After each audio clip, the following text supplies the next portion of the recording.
Selamat datang di channel Novel Official. Sebelum kalian mendengarkan novel Pesona Pujaan Hati, jangan lupa like, share, and subscribe. Kalau tidak kusentil jantung kalian. Hehehehe. Tanpa lama-lama lagi langsung saja kita masuk di alur cerita novelnya. Bab 4581. Wanita tua itu memandang Charlie. Melihatnya begitu muda, dia sangat terkejut. Dia berkata dengan hormat, "Tuan Wade, atas nama seluruh keluarga kami, terima kasih atas kebaikan Anda." Charlie menanggapi, "Nenek, jangan sopan. Paman Janus adalah sahabat ayahku sebelum dia meninggal. Inilah yang harus aku lakukan." Charlie bertanya dengan prihatin, "Bagaimana perasaanmu sekarang? Apakah merasakan ketidaknyamanan?" Wanita tua itu tertegun untuk beberapa saat, dan berkata dengan terkejut, "Oh, mendengarkanmu, sepertinya aku tidak merasa tidak nyaman." Lagi pula, wanita tua itu mencoba untuk duduk sendiri. Dia merasa tubuhnya sangat ringan. Sebelumnya, karena stroke, dia hampir kehilangan nyawanya. Namun sekarang dia tidak merasakan tanda-tanda stroke, dan keadaan seluruh tubuhnya telah berubah. Sangat bagus. Beberapa anak juga kaget dan tidak bisa berkata-kata. Sejak wanita tua itu menderita stroke, kondisi fisiknya bisa dikatakan ambruk. Bahkan dokter mengira wanita tua itu berada di ambang kematian dan akan meninggal dalam 1 atau 2 hari. Namun, Janus memberi makan wanita tua itu ramuan yang tidak diketahui. Hasilnya, wanita tua itu sudah tidak lagi memiliki gejala stroke, dan wajahnya berseri-seri. Sungguh luar biasa. Janus dengan cepat menatap Charlie dan bertanya kepadanya, "Tuan Wade, bisakah ibuku keluar dari rumah sakit?" Charlie mengangguk. Pada dasarnya, tidak perlu tinggal di rumah sakit lagi untuk observasi. Janus sangat bersemangat sehingga dia dengan cepat berkata kepada wanita tua itu, "Bu, ayo pulang." Wanita tua itu berkata, "Jangan terburu-buru kembali. Sekarang kamu sudah pulang, kita harus pergi ke Saling dulu. Kamu belum kembali selama bertahun-tahun. Kamu harus beri hormat kepada ayahmu dulu." "Saling?" Janus bertanya dengan heran. "Ayah dimakamkan di Saling? Tempat itu terlalu terpencil. Saya ingat itu adalah tempat di mana pemerintah Hong Kong biasa menguburkan mayat tak dikenal." Adik laki-laki, Daryl, dengan cepat menjelaskan, "Saudaraku, kamu belum kembali ke Hong Kong selama bertahun-tahun. Kamu sudah tidak tahu banyak tentang situasi Hong Kong. Dalam beberapa tahun terakhir, sulit bagi orang biasa untuk beli lahan kuburan yang layak di Hong Kong yang sedikit lebih baik. Harga sepeta kuburan bisa jutaan, dan sekarang harga kolumbarium yang lebih baik bisa 4 hingga 500 ribu. Saat dia mengatakan itu, mata Daryl memerah. Lalu dia melanjutkan, "Sebelum ayah pergi, keluarga menghabiskan hampir semua uang untuk menemui seorang dokter. Setelah dia pergi, keluarga tidak mampu membeli kuburan yang layak sama sekali. Faktanya, jangan bicara tentang kuburan. Pada saat itu, kami bahkan tidak mampu membeli kolumbarium. Pada saat itu, pemakaman Saling akan dibangun, dan sejumlah kuburan baru dibangun.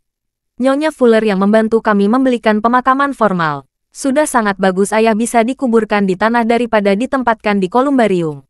Adik perempuan Janus tidak bisa menahan tersedak dan berkata, "Ini salah kami semua atas ketidakmampuan kami sebagai anak-anak. Kalau tidak, Nyonya Fuller tidak perlu membantu."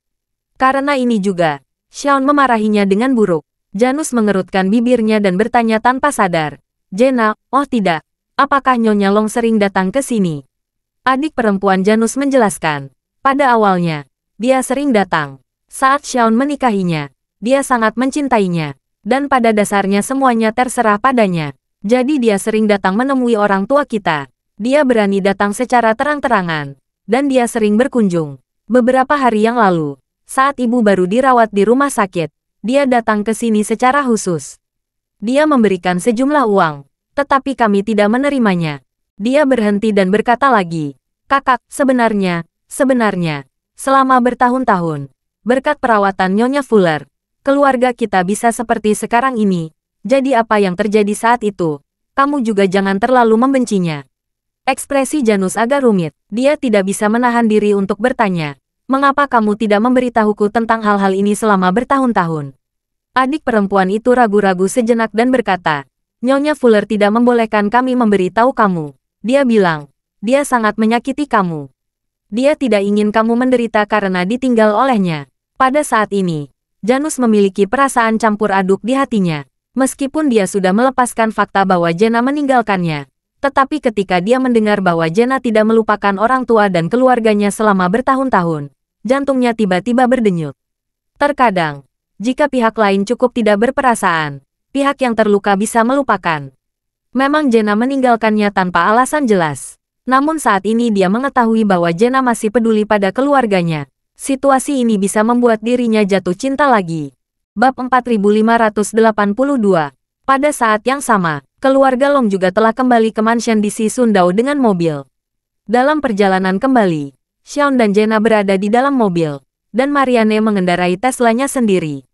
Xiaon melihat putrinya dalam keadaan kesurupan dan tampak tersesat. Dia ingin putrinya kembali bersamanya di dalam mobil, tetapi Marianne menolak.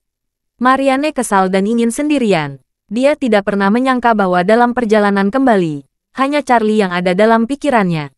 Dia selalu secara tidak sadar memikirkan potongan-potongan cerita sejak dia dan Charlie bertemu. Semakin dia memikirkannya, semakin dia merasa bahwa Charlie tampaknya telah dicap di dalam hatinya. Namun, ketika dia berpikir bahwa Charlie menipu dirinya dari awal hingga akhir, dia tidak bisa tidak banyak mengeluh kepada Charlie. Untungnya, meskipun dia sangat khawatir, dia tidak mengalami keadaan darurat dalam perjalanan kembali. Dia mengendarai mobil pulang dengan selamat.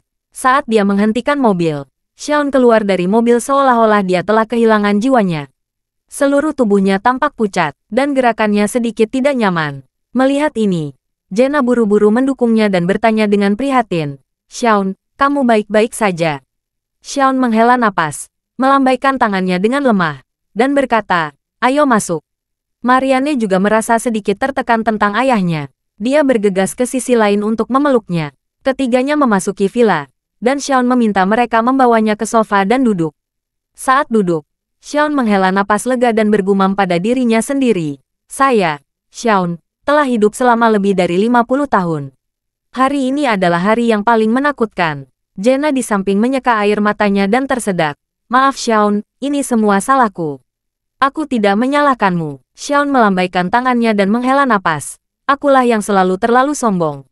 Aku selalu merasa bahwa Janus adalah serangga di depanku. Selama dia muncul, aku harus menembaknya sampai mati.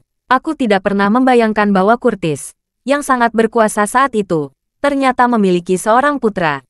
Jenna berkata, "Curtis itu, saya mendengar Janus membicarakannya sebelumnya. Kalau saya tidak salah, dia menantu keluarga kaya di Amerika." "Ya," Xiaon menjawab dengan ketakutan yang tersisa. "Curtis sangat terkenal di Cina saat itu. Tapi yang paling terkenal adalah istrinya Ashley Aker. Ashley benar-benar cahaya Cina.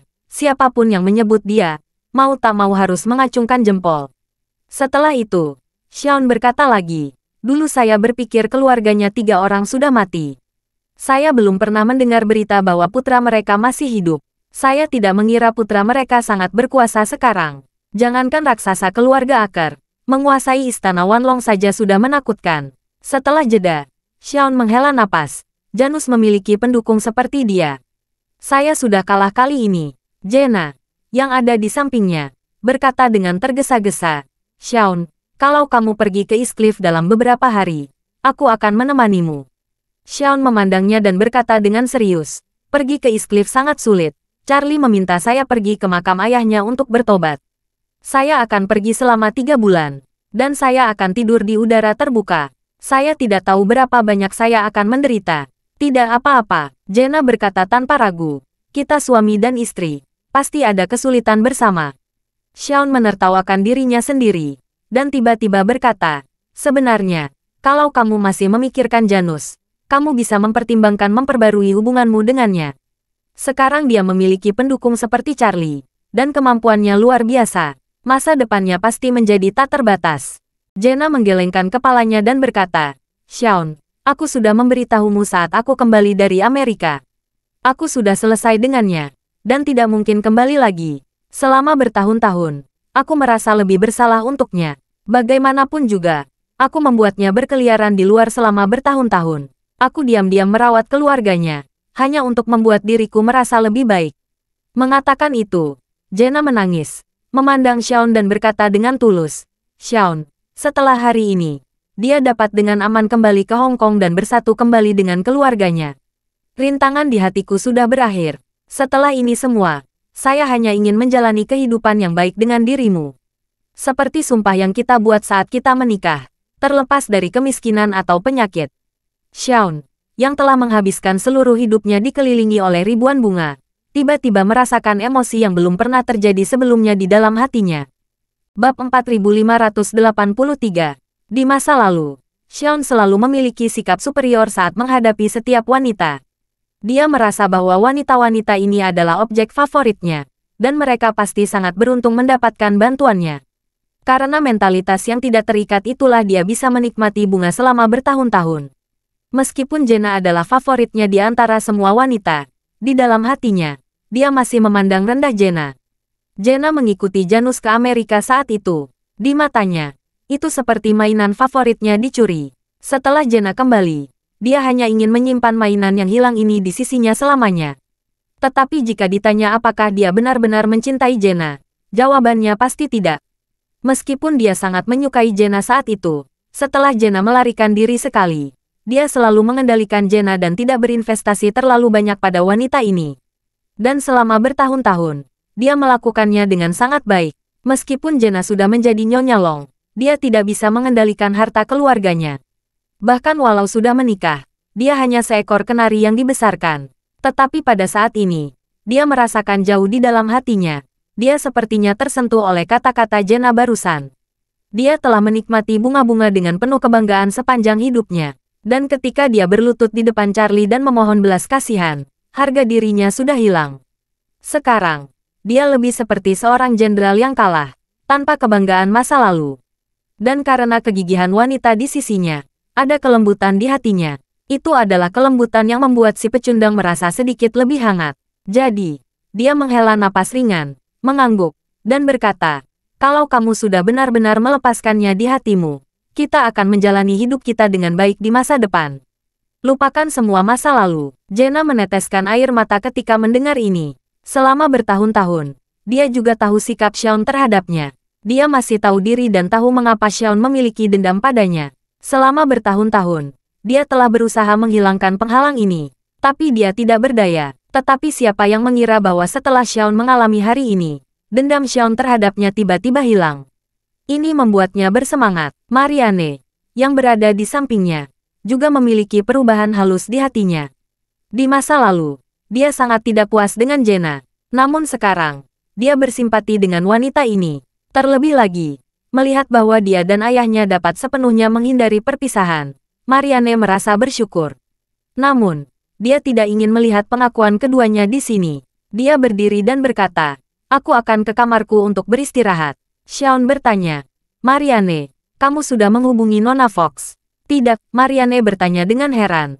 Mengapa kamu menanyakan ini? Xiaon berkata, saya pikir kamu bisa lebih banyak berhubungan dengan Nona Fox. Marianne menggelengkan kepalanya dan berkata, aku tidak berasal dari dunia yang sama dengannya. Tidak perlu menghubunginya. Xiaon berkata dengan serius. Nona Fox pasti mengenal Charlie lebih baik. Dia pasti mengetahui beberapa informasi tentang Charlie. Bab 4584. Ketika Marianne mendengar ini, ekspresinya segera menjadi tidak normal. Dia ragu-ragu dan berkata, mengapa saya harus mencari tahu tentang Charlie? Xiaon memandang Marianne dan berkata sambil tersenyum. Marianne, ingat, kalau kamu ingin mengembangkan hubungan baik dengan pria, kamu tidak boleh memiliki mentalitas dendam dan kemarahan. Kalau dia peduli padamu, kamu harus membalasnya 2 kali. Kalau dia mengabaikanmu, kamu berusaha menemukannya. Kamu tidak boleh marah hanya karena sedikit emosi. Setelah mengatakan itu, Xiaon berkata lagi, kamu tidak mencarimu, dan dia tidak mencarimu. Dan kalau kamu bersikap seperti ini saat dia datang mencarimu, bahkan kalau kamu memiliki nasib dan kesempatan, usahamu selama ini akan sia-sia. Marianne langsung ditikam oleh kata-kata Xiaon. Namun dia mengatakan tipu muslihat di permukaan. Ayah, saya tidak memiliki pemikiran tentang Charlie. Saya tidak mungkin bersamanya. Saya tidak akan mau bersama pria yang meminta ayahku berlutut padanya. Xiaon berkata dengan wajah cemberut. Oh, kalau kamu tidak bisa bersamanya, percuma saja ayahmu sudah berlutut padanya. Bahkan kalau harus bersujud padanya, ayah tidak masalah. Setelah itu, Xiaon berkata lagi, selain itu, kita harus membicarakan hal-hal dan mencari kebenaran dari fakta. Aku berlutut pada Charlie karena menyinggung perasaannya dan saya ingin meminta pengampunannya. Tetapi kalau kamu dapat berkembang dengan Charlie, apakah dia tidak akan melakukan apapun agar saya berlutut padanya?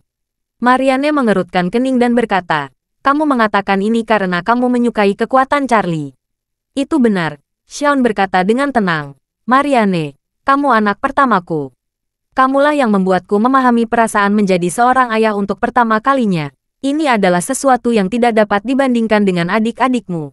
Berdasarkan hal ini, saya tidak akan pernah bisa menyakiti kamu, apalagi mengorbankan kamu dengan imbalan keuntungan sendiri. Jadi bagi saya, tidak peduli seberapa kuat Charlie, saya tidak akan mendorong kamu ke lubang api, kalau kamu tidak memiliki perasaan padanya. Tapi masalahnya, kamu jelas memiliki perasaan pada Charlie. Mengapa kamu tidak bekerja keras untuk mendapatkannya dari dua arah? Marianne berkata dengan panik. Aku benar-benar tidak. Aku baru mengenal Charlie beberapa hari. Jenna di samping berkata, Marianne, kamu tidak bisa menyembunyikan perasaanmu dari mataku, apalagi ayahmu. Marianne sedikit terkejut, dan mengerti apa yang dimaksud Jenna. Dalam hal ini, ayahnya telah melalui 100 pertempuran untuk waktu yang lama. Dia pasti tahu pikiran kecilnya. Pada saat ini, Jenna melihat ekspresi Marianne telah mengendur, dan dengan cepat menambahkan, Marianne, kalau kamu benar-benar menyukai Charlie, jangan tunda karena kejadian hari ini. Charlie mungkin tidak akan lama di sini. Kamu harus mengambil kesempatan. Jangan sampai menyesal. Marianne menggigit bibir bawahnya dengan ujung giginya, dan hatinya sangat kusut. Dia sangat marah pada Charlie, tapi Charlie selalu berlama-lama di dalam pikirannya sepanjang waktu. Jadi, dia tanpa sadar mengeluarkan kartu nama Kathleen, melihatnya, dan berkata kepada keduanya, aku ke kamarku dulu. Melihat Marianne tampaknya berhasil dibujuk oleh dirinya, Xiaon menghela napas lega. Dia berkata, saya akan menghubungi keluarga Halbert dan menanyakan berapa harga villa itu. Sisi lain, Charlie tidak menemani keluarga Janus ke Saling. Dia berpendapat Janus adalah seorang pengembara yang telah merantau selama 20 tahun, dan akhirnya kembali ke rumah dan berkumpul dengan keluarganya. Dirinya hanya orang luar yang hanya akan memengaruhi reuni seluruh keluarga mereka. Dia akan membuat mereka berjalan di atas es tipis karena apa yang disebut kebaikan. Karena itu, dia meminta porter menyiapkan 2 mobil untuk membawa keluarga Janus ke pemakaman Saling. Adapun Charlie sendiri, dia ingin menemui Kathleen karena sudah berjanji mengundangnya makan malam sebagai ucapan terima kasih. Tentu saja dia tidak bisa melanggar janjinya. Jadi, dia menelepon Kathleen. Pada saat ini, Kathleen sudah check-in di Hotel Mandarin Hong Kong. Saat menerima telepon dari Charlie, dia berkata, Tuan Wade, saya sudah membuka 2 kamar presiden di Hotel Mandarin. Apa kamu akan datang? Charlie berkata, jangan khawatir, aku akan mentraktirmu makan malam ini. Oke, Kathleen tersenyum dan berkata, di mana Tuan Wade akan mengundang saya makan? Charlie berpikir sejenak dan berkata, restoran di Hotel Wenhua sangat mewah. Bagaimana kalau makan di sana? Kathleen tersenyum dan berkata, Tuan Wade, saya dengar ada banyak makanan ringan terkenal di Hong Kong. Bagaimana kalau kamu mengajak saya makan sesuatu yang sederhana? Bab 4585. Charlie tiba-tiba sedikit malu. Dirinya dan Marianne sudah setuju akan pergi ke Food Street untuk makan malam ini. Meskipun Charlie membuat kesepakatan dengan Marianne secara lisan, niatnya adalah untuk berhenti menemui Marianne setelah menyelesaikan masalah Xiaon untuk menghindari rasa malu. Rencana awal Charlie adalah meminta Xiaon menjelaskan identitasnya kepada Marianne setelah menghukum Xiaon. Hanya saja dia tidak pernah mengira Marianne tiba-tiba muncul di bandara. Charlie yakon Marianne membenci dirinya karena telah berbohong kepada Marianne dan juga memberi ayahnya pelajaran. Dia merasa sedikit bersalah. Tanpa diduga, Kathleen mengajak mencoba makanan ringan Hong Kong, yang membawa pikiran Charlie ke Marianne lagi. Melihat Charlie tidak menjawab, Kathleen bertanya dengan rasa ingin tahu, Tuan Wade, Anda mendengarkan? Charlie kembali sadar dan berkata dengan tergesa-gesa, oh, saya dengar.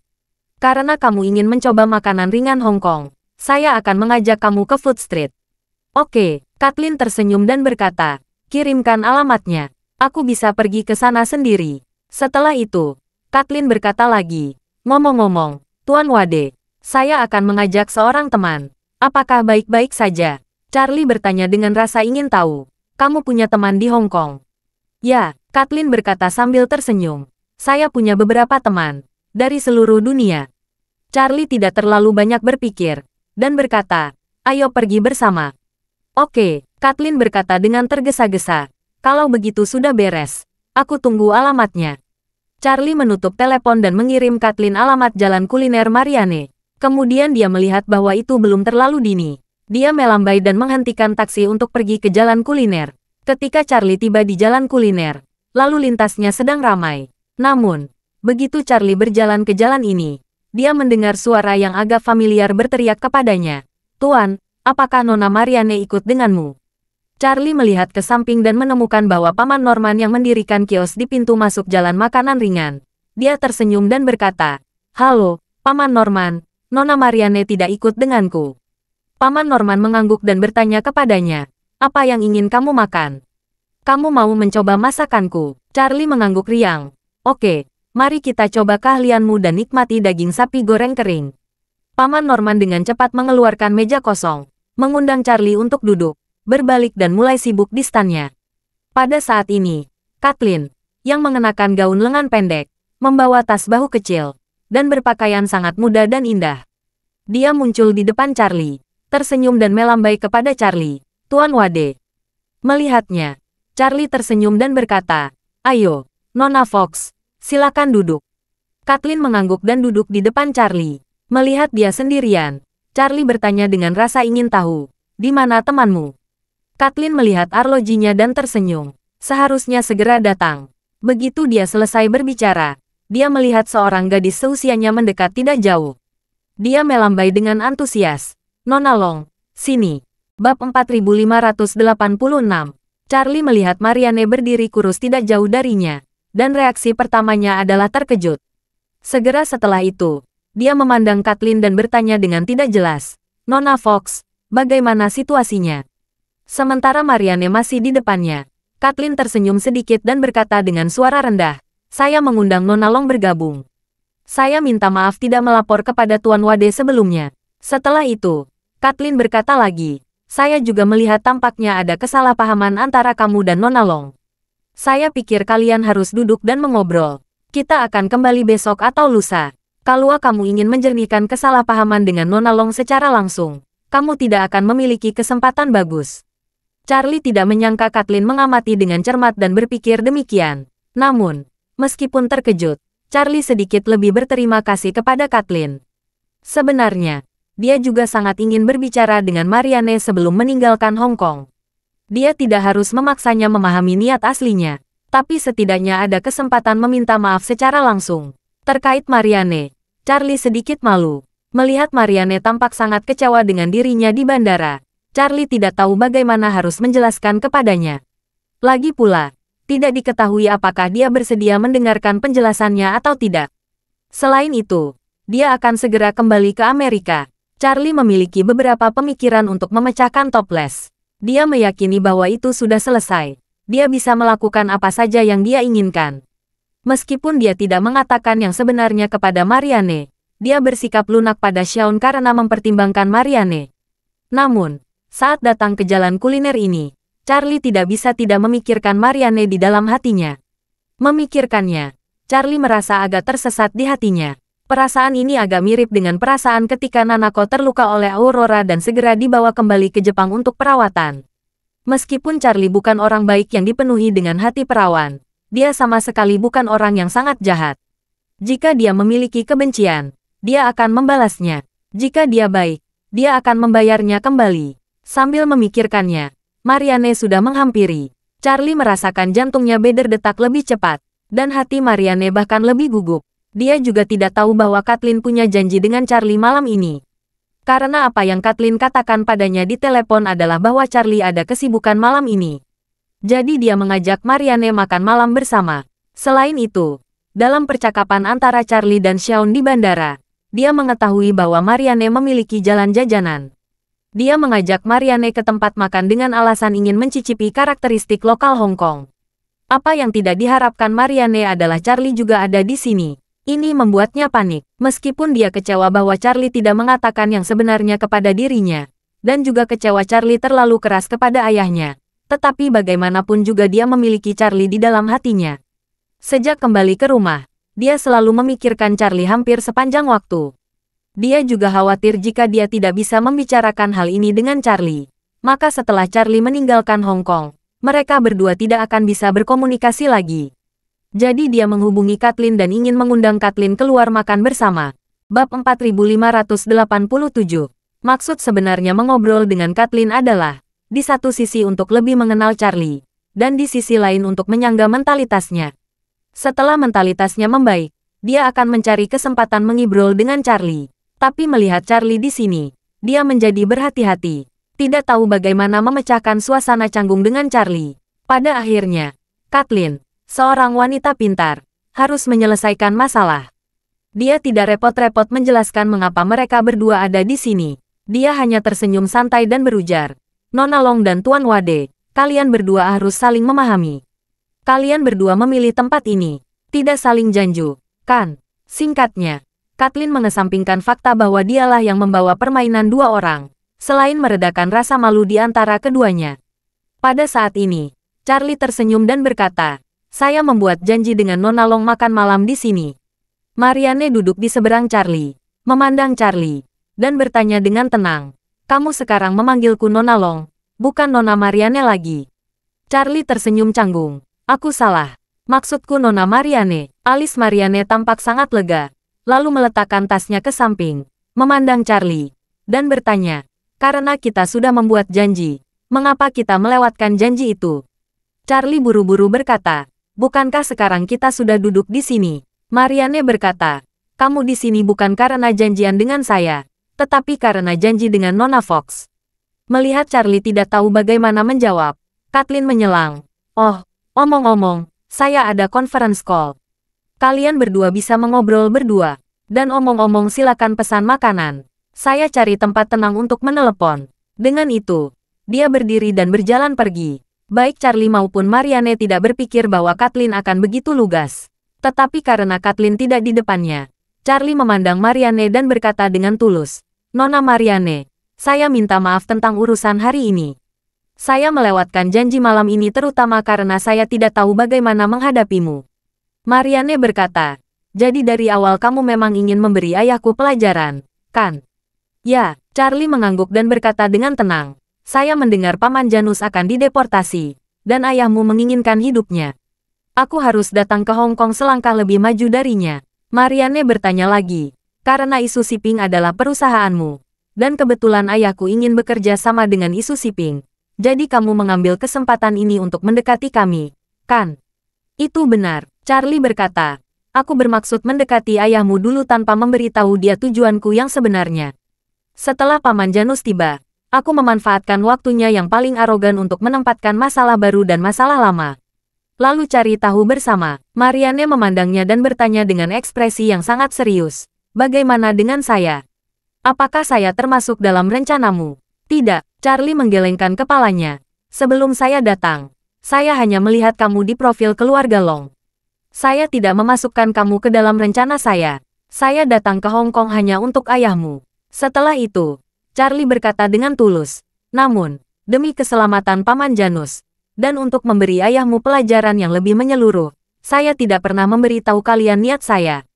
Saya minta maaf untuk itu. Marianne mengerutkan bibirnya, ragu-ragu sejenak, dan berkata, sebenarnya, kamu sudah memberi vaksinasi saat mengatakan kamu berada di sini untuk memimpin pengadilan, saya sendiri yang tidak memahaminya. Jadi aku tidak menyalahkanmu. Marianne menundukkan kepalanya dan berkata dengan suara rendah, dan sejujurnya, tentang Paman Janus dan ayahku. Memang ini kesalahan ayahku, apakah dia atau Paman Janus, dan apa yang terjadi di masa lalu dengan ibu tiriku. Ayahku seharusnya tidak membunuh orang lain untuk hal semacam ini. Kamu sudah memberi pelajaran untuk Paman Janus dan ayahku. Aku tidak punya hak menyalahkanmu. Bab 4588. Marianne tidak tahu mengapa, tetapi saat dia melihat Charlie, semua kesalahan dan kekesalan di hatinya menghilang dalam sekejap. Dan ketika Charlie meminta maaf padanya, dia bahkan merasa sedikit malu. Dia malu karena Charlie datang sejauh ini untuk menyelamatkan Janus, tetapi ayahnya menginginkan nyawa Janus karena keangkuhannya. Di sini, apa yang benar dan apa yang salah sudah jelas sekilas. Charlie tidak pernah suka berutang kepada siapapun. Sata mereka berdua sudah berbicara. Dia merasa sangat lega. Jadi dia berkata kepada Marianne, "Nona Marianne, masalah ini sudah berlalu. Mulai sekarang, kita buka halaman baru." Oke, Marianne mengangguk ringan. Lalu dia mengingat apa yang Charlie katakan kepada ayahnya tentang Snack Street saat di bandara. Dia bertanya dengan rasa ingin tahu, "Tuan Wade, mengapa kamu tiba menyebutkan Food Street pada ayahku? Apa mungkin ayahku punya rencana lain?" "Ya," Charlie berkata, "Tuan Long ingin membangun kembali tempat ini dan menjadikannya pusat komersial." Marianne bertanya dengan heran, "Dia memberitahumu?" "Ya," Charlie mengangguk dan berkata, "Dia sangat bersemangat saat menggambarkan bagian ini. Saya pikir dia telah mengambil keputusan. Saya mengambil kesempatan ini untuk langsung memintanya mengubah rencananya. Untukmu, apakah kamu mempertahankan atau tidak? Itu terserah kamu." Marianne menatap mata Charlie sehangat air, dan bertanya dengan lembut, "Mengapa kamu melakukan ini?" Charlie dengan santai berkata, "Jalan makanan ringan ini memiliki arti yang sangat istimewa bagimu. Kamu menjaganya karena ada alasan, dan ayahmu tidak kekurangan uang sama sekali. Faktanya, nilai tanah di sini semakin meningkat banyak. Ayahmu ingin meruntuhkannya dan mengembangkannya lagi." Setelah itu, Charlie menghela napas dan berkata, "Tetapi kamu harus tahu pemikiran orang kaya. Mereka tidak pernah memikirkan uang. Mereka kecanduan menghasilkan uang. Kalau saya tidak meminta ayahmu menyerahkan jalan ini padamu, saya khawatir dia akan benar-benar menghancurkan tempat ini. Dan kamu tidak akan bisa mengenang tempat ini lagi." Marianne bersyukur, memandang Charlie, dan berkata dengan lembut, "Terima kasih." Charlie tersenyum sedikit.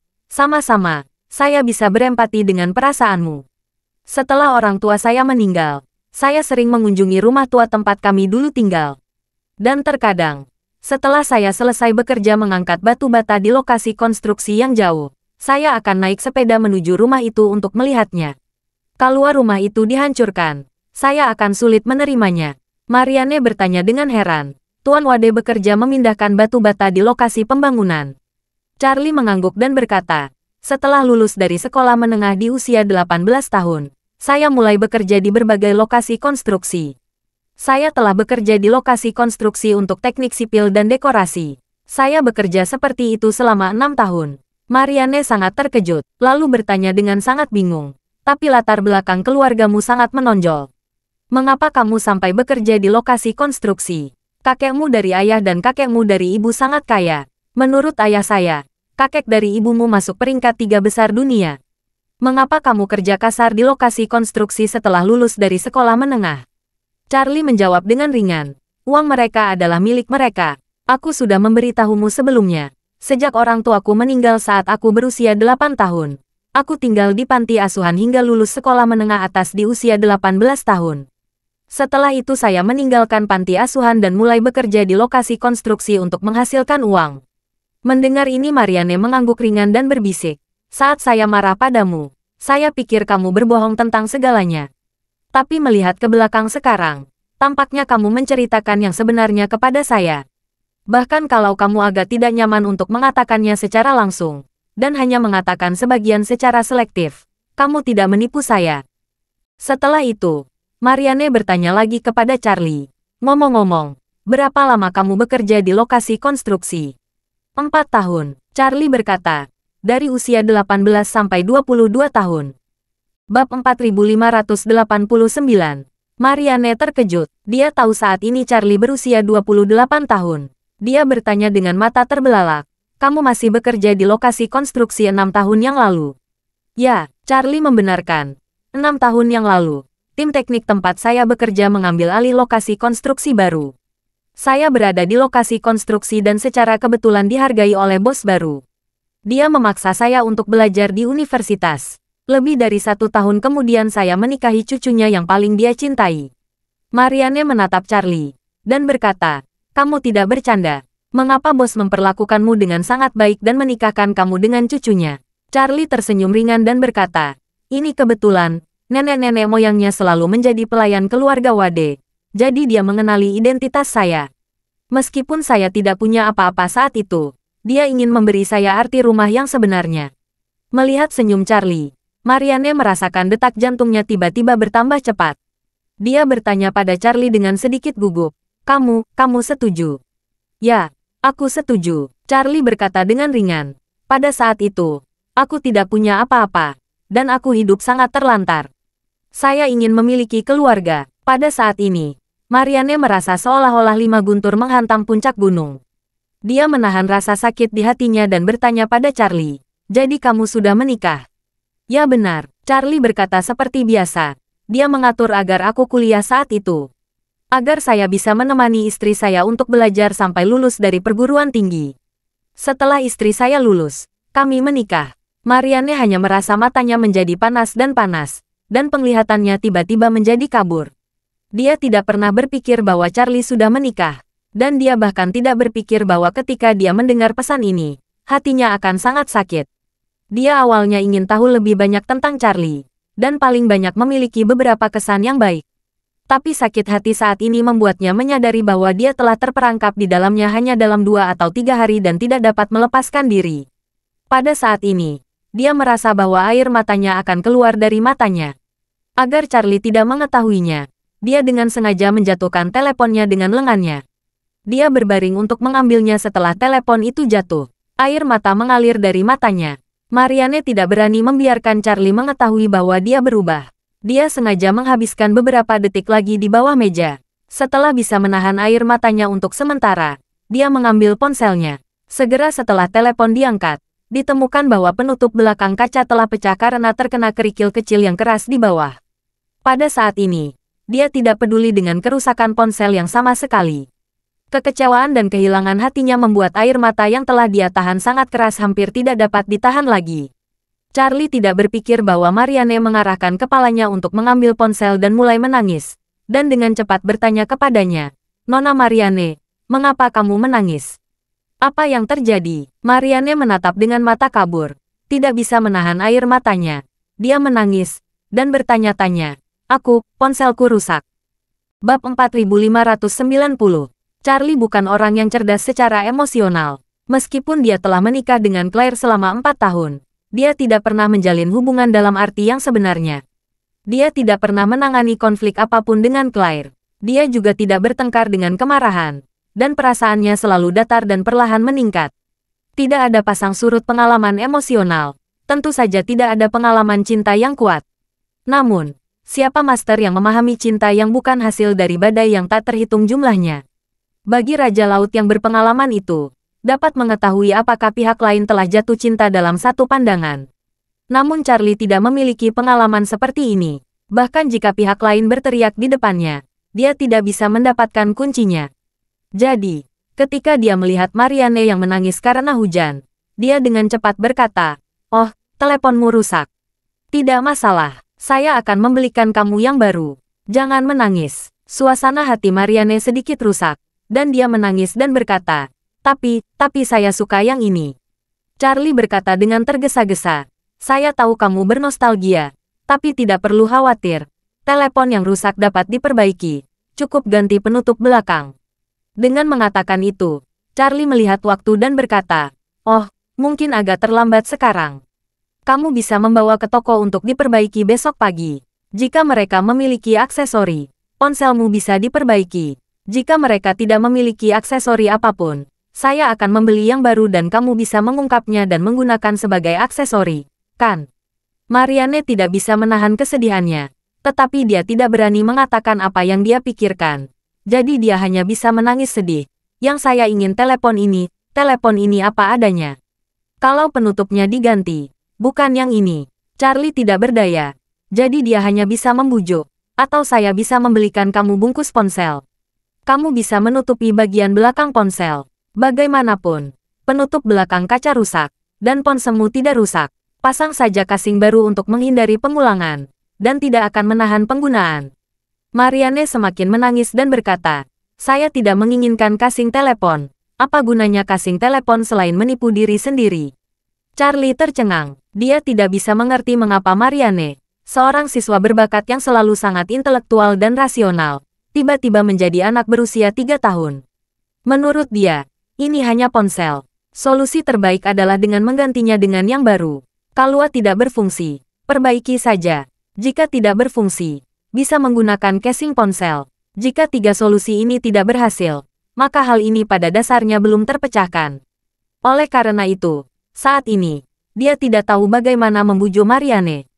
Pada saat ini, Kathleen, yang telah mondar-mandir dan berpura-pura dengan ponselnya melihat Marianne duduk dan menangis tanpa henti. Marianne terisak-isak dan mengingat saat ini. Charlie menghela napas dan berkata pada Kathleen, "Hei, Nona Marianne menjatuhkan teleponnya, dan dia menangis seperti ini. Aku tidak bisa membujuknya." Kathleen memandang Charlie dan bertanya dengan tidak percaya, karena dia menjatuhkan telepon. "Apa kamu yakin, Tuan Wade, apa kamu mengatakan sesuatu yang salah dan membuat Nona Long marah?" Charlie berkata dengan tegas, "Saya yakin, dia menjatuhkan telepon." Dengan itu, Charlie berkata dengan tergesa-gesa, ponsel Nona Marianne terjatuh, dan penutup belakang pecah.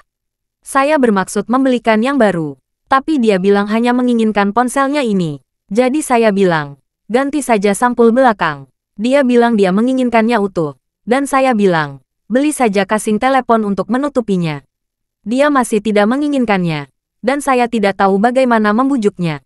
Terima kasih sudah mendengarkan cerita novel Pesona Pujaan Hati. Sampai jumpa di novel selanjutnya.